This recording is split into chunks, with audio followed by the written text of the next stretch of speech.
Hi everyone, it's Becky here. So right now, it's the last day of 2021 here in Vancouver. And in today's video, I'm going to show you how I draw and paint Winnie the Pooh the elf and the snowman plaque on our Christmas tree. And also my afternoon coffee with a bread bun. So before the holidays are over and before we put the Christmas tree away, I'm going to sketch two other things, two little ornaments on the Christmas tree, Winnie the Pooh as elf, and also there's a little snowman saying love with a red bird on it. So before I start drawing, I like to take a couple minutes to think about where I want to put the thing. So I'm starting with Winnie the Pooh the elf, and I decided to put him on the upper right hand corner. So this way, it's like he's looking down, looking into the page spread, looking at other things that's gonna come. I'm pretty happy with this decision. And now I'm starting with the hat of Winnie the Pooh with a kind of folded part and this little bow at the end, and then connecting the hat with his face underneath. And his little arm on the right hand side, his nose, and his smile. Now I'm going to draw his little eyes, the wrinkles of the stitches,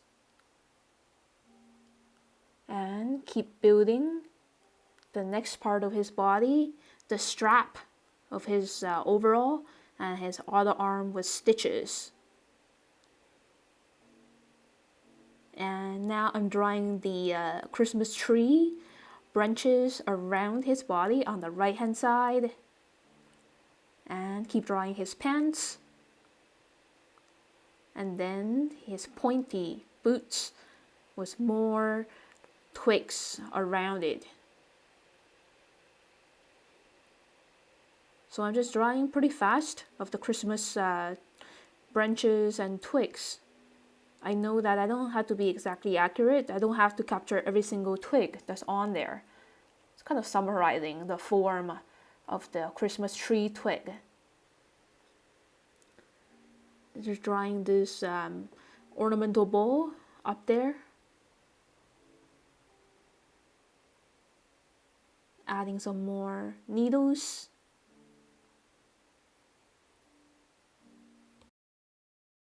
Okay, so after that, I'm adding more Christmas tree twigs around Winnie the Pooh here and there. There are lots of it. So right now, I'm just only drawing the ones that's really close to him. And then adding these decorational little light bulbs. The wire with a light bulb. And here's another twig above his head. There's another one down there. Drawing pretty quickly to summarize the form of the twigs. Okay, so now I'm ready to paint watercolors. Again, I'm wetting the background area with clear water and adding this warm lemon yellow mixed with medium yellow. I want to give like a nice, warm, inviting background for this sketch. And verdant green mixed with a little bit yellow ochre on top of the first warm wash of yellow.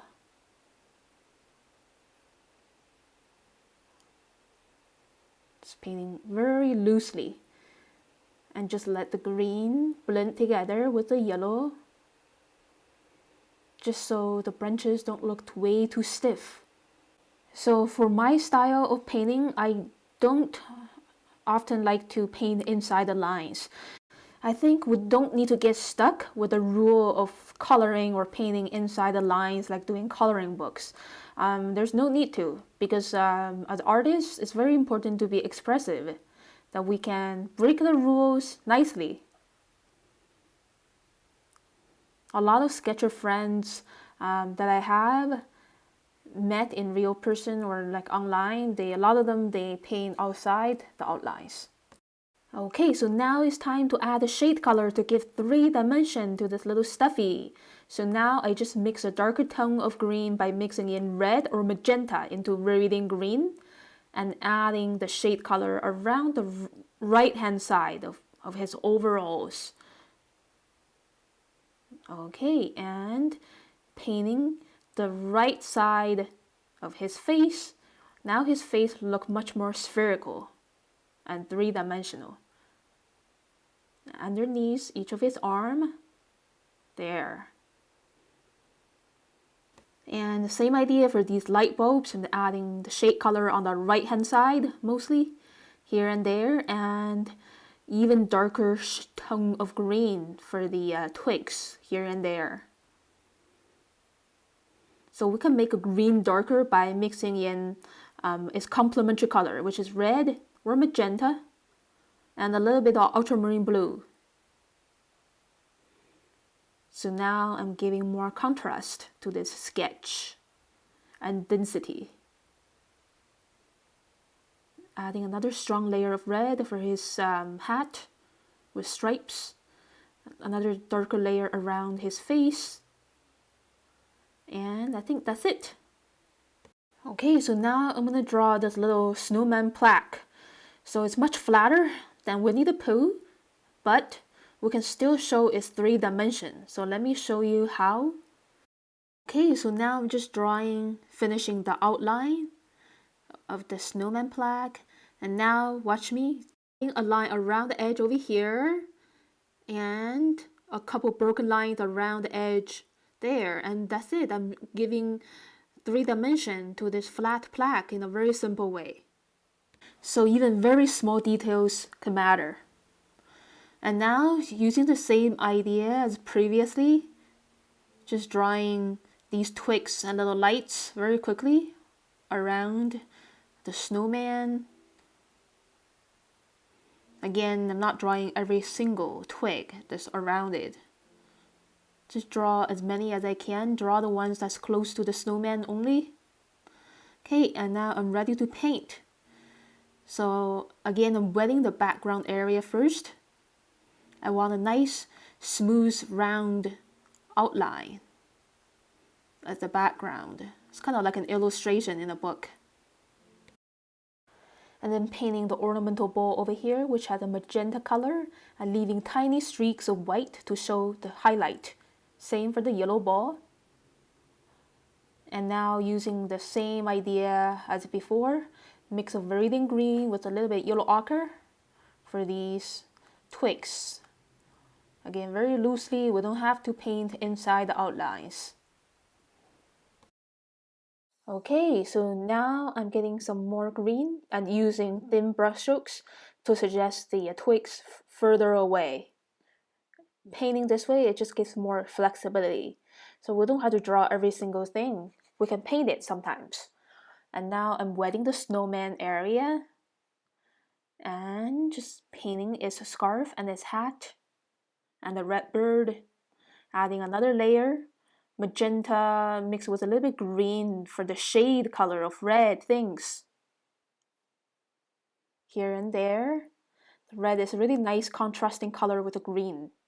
A little bit shade for the yellow ball there. And using ultramarine blue mixed with purple for the shadow of the snowman on the right hand side. And now mixing an even darker tone of green by putting in burnt sienna and a little bit ultramarine blue into viridian green. Paint it over the previous layer, but not completely covering the previous layer. And this way we can give depths. And I think there should be a lot of freedom when we're painting complex things, like overlapping things like these twigs. There's no need to stress about, getting it exactly the same as the real thing. I think we're our own worst judge. So when others look at our artwork, they don't really know about the exact details. But what they love about the artwork is the spirit and the essence. So as you can see, I just added another darker layer for that magenta ball over there on the left hand side. I mixed green into magenta. It's reflective color. And here is my finished sketch of the snowman plaque. And moving on, I'm gonna have my cup of afternoon coffee and a bread bun. So yesterday, after sketching these two little Christmas ornaments, it was getting pretty dark, but I still really like the evening sky outside my reading room window, so I sketched it, but I didn't film it because it was too dark. So I'm going to sketch the cup and the bread bun on the lower right hand corner, so kind of visualize the placement first with hand gestures. And now I'm starting with the outline of the bread bun, and then this random line inside that defines the 3 dimension of the bread bun after a few bites, and then adding further details that I see inside the dissection. And there's a little slot over here with cream inside, and now I'm drawing these loose coconut pieces. They're white, like snowflakes on top. Just drawing very loosely to show the little flaky texture. So again, I'm sketching really fast, not really worrying about getting the exact details exactly the same. So just relax. Okay, and done drawing the bread bun. The cup is a cylinder, and the handle had a thickness, and the rim had a thickness too. So that's it for the drawing part. Now I'm ready to paint watercolors again. So as always, I'm wetting the areas first with clear water by squeezing my water brush and putting on a mix of lemon yellow and medium yellow for the tops of the bread bun and the first layer for the coffee inside the cup. And second layer for the bread bun is a mix of burnt sienna with a little bit orange, kind of skipping around the flaky coconut pieces on top. So try your best when you're sketching something like this with coconut sprinkles on top. If you can't skip around perfectly, that's fine. Just try your best. So I'm using these choppy, broken brush strokes to skip around and to leave the coconut parts white. Third layer, wet on wet, burnt sienna. So painting in layers like this really gives more definition and depth to the things that we paint.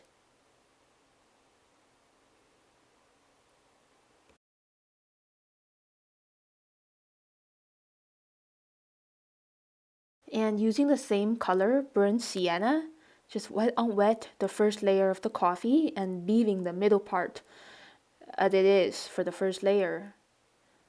So now I have a really soft gradients for the surface of the coffee. And now I am adding the shade color for the cup, leaving some stripes of white to show the shine of ceramic. The color I'm using is not gray, but I mix my own special gray by mixing in ultramarine blue, purple, and green. Adding another layer of darker tone, and that's it. I want to keep the cup really simple. And now I decided to paint a platform, so the mug and the bread bun stays better on the page instead of just floating. Okay, so just let the platform dry a little bit, and now I'm adding the shadows for the bread and the mug, again with mix of ultramarine blue, purple, and green. Another layer darker around the edge, and that's it. And here's the look of my finished art journal spread. I sketched 3 other things, a ceramic bowl and pieces of onion and green pepper. Okay, so now let's all say goodbye to 2021, and let's all hope 2022 be a much better year than the previous 2.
So I wish you all the best in the new year, the best of health, happiness, and positive attitude to all of you and your loved ones.